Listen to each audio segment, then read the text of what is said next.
13 fights tonight from the Apex, including ranked contenders at middleweight in our main event.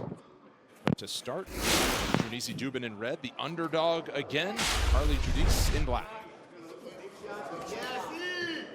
So Judice, the last time we saw her, she had a really close fight against Gabriela Fernandez. The striking looked really good, nice and technical, really smooth. And there's a question mark kick. She actually said this week she was looking to land that. Oh, combination from Duben. Judice said she didn't want to stand in the pocket. She knows the threat of Duben with the power, so if you stand in the pocket, it gives her a better shot at landing one of those big, heavy punches. Opposite stances as Judice works out a southpaw and leads the dance with a left hand there.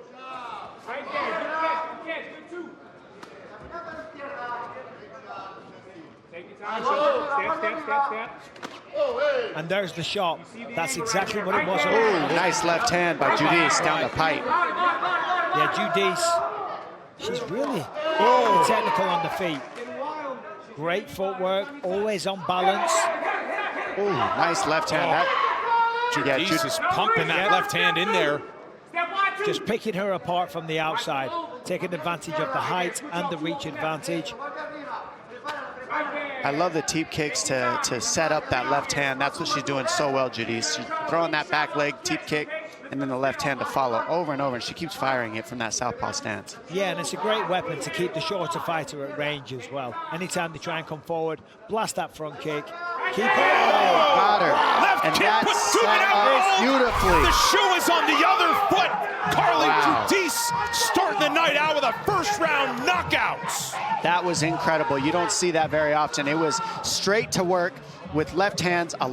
She walked straight into the fire, Judice, and she just let her hands go. She looked so confident. And then she set that high kick up with the teep kicks in the left hand. That's what made the way for that finish right there. Beautiful job by Judice. That was the best she's looked. She was the unheralded one coming into this one, but 26 years old, all of her wins by knockout. That's how you make a statement. Judice is one to watch at flyweights. This is how you make a statement right here. Look at this high kick. I mean, beautifully set up because she was throwing all the other kicks to lead into that finish. It wasn't just that kick. It was the teep kicks. It was the left hand. Beautifully set up, the pressure, everything Judice did in that fight, outstanding. Ladies and gentlemen, the end comes officially 1 minute, 40 seconds. Round number one. Referee Mark Smith puts a halt to the fight for your winner by TKO, Crispy Carly Judice. Nunes looked to find an opening there. 2 minutes in, it's frantic as we expected.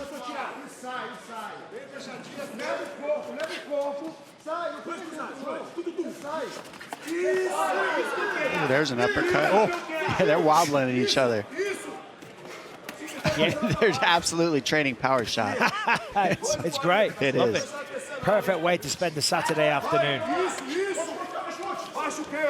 Nunes playing with fire, leaving her head low like that, like Michael Bisping mentioned. For Nunes, typically she's trying to find her opponents because they're smart.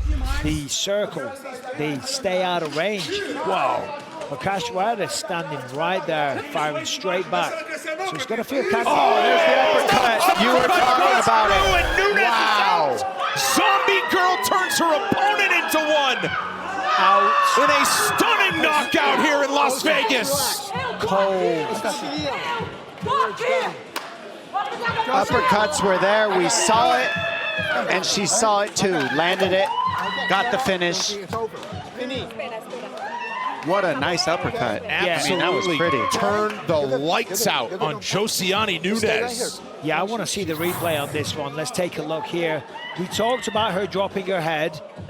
Boom, times it perfect, right on the chin. I got the coach coming. And then she grabs the back of the head, and that's what really helped.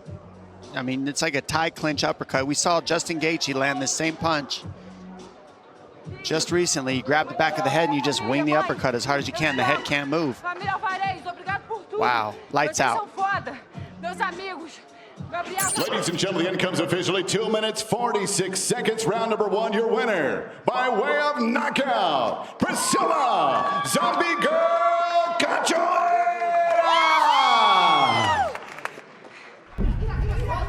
2.5 to go, and it looks like he's chasing that first win by submission. Goes to the body triangle instead of keeping the hooks in.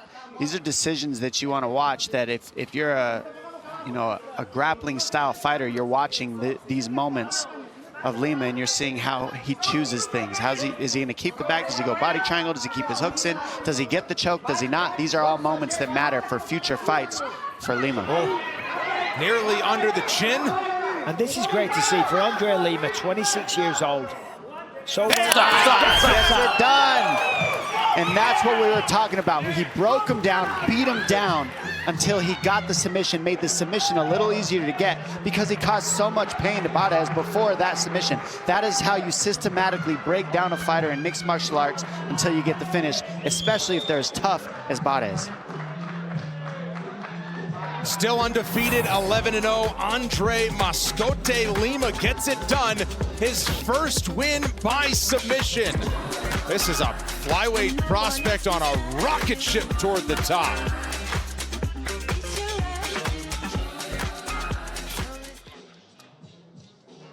Another look at it, Dom, here it is. He broke him down. He's got the choke right on the bottom. And technically, you can really try to get out of that choke, but you can see right there the way that... Ladies and gentlemen, the rear naked choke submission comes officially 3 minutes, 5 seconds of round number 3. Your winner, and still undefeated, Andre Mascote Lima! Pretty momentum with, so very good job by Vera. So Musasa's got some really incredible skills. And that's the thing about not having takedowns in the arsenal is that in a fight, you'll just get stood back up. You're not able to butt scoop the way you do in a jiu-jitsu tournament.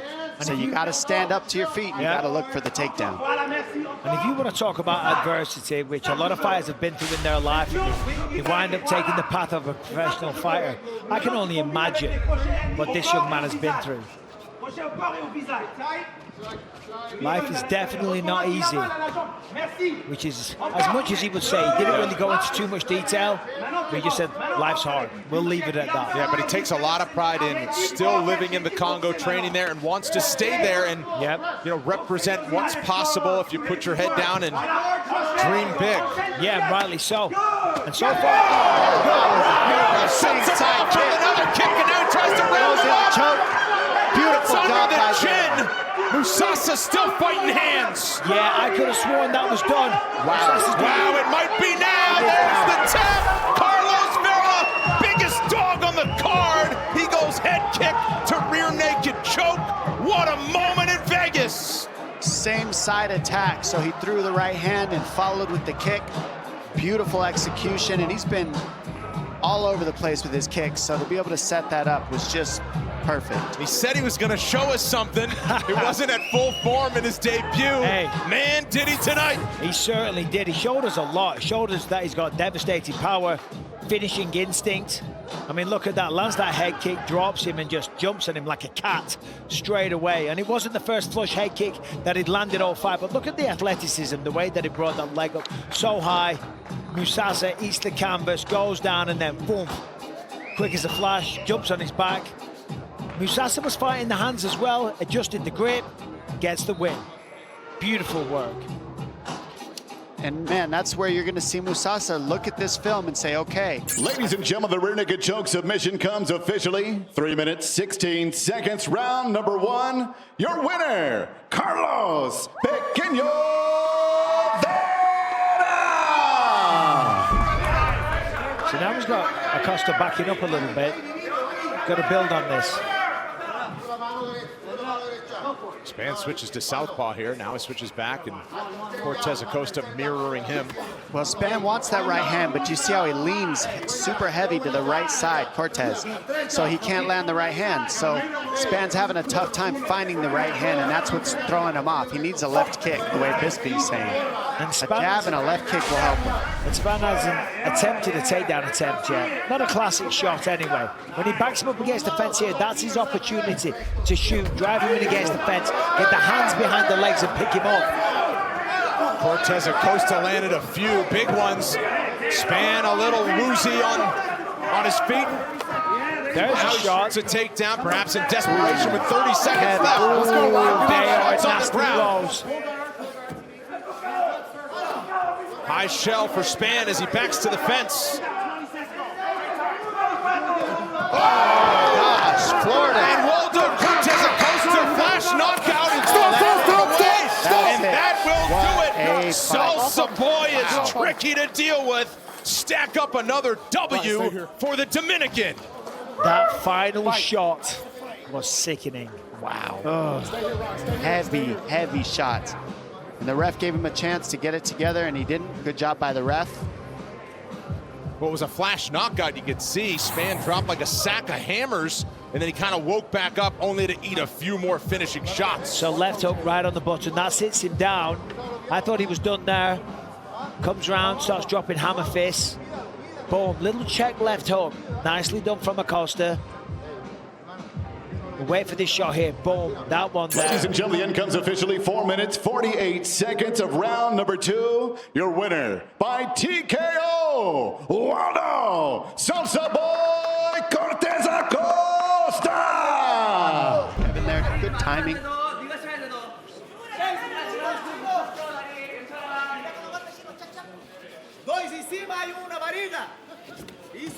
Vallejos is staying right at the edge. As you can see, he's just letting Choi just barely miss, and so he's making the reads on the speed and the timing so he can land these counter shots. That's what Vallejos is so good at, is countering once he makes you miss.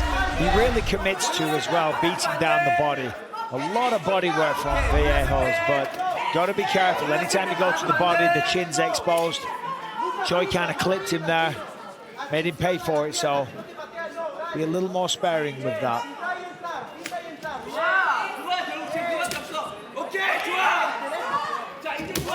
Nice right hand down the pipe. Beautiful. And he just takes his time, Kevin. He'll let you keep going, and he'll make sure you miss, but he's looking to land the more clean, just like that. Cutting right over the top, and now Vallejos. Right hand over the top of the jab. And Beautiful finish. got one to watch on the way up. Say hello to the 23-year-old prospect, Kevin Vallejos. And I'm not surprised by that. When I first saw this young man compete, I was extremely impressed. Both showings on the contender were phenomenal. Perfectly timed right hand sits him down. Lands the backflip. Yeah, and I watched when he was practicing that. He was practicing that with Julieta Martinez back in Mexico City, and he accomplished it here today. We have a future star in our hands, I'm telling you.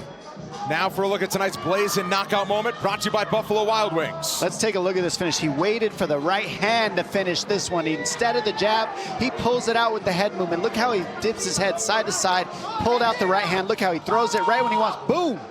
I mean, beautiful timing, beautiful finish. And then just a picture-perfect right hand off of the right hand.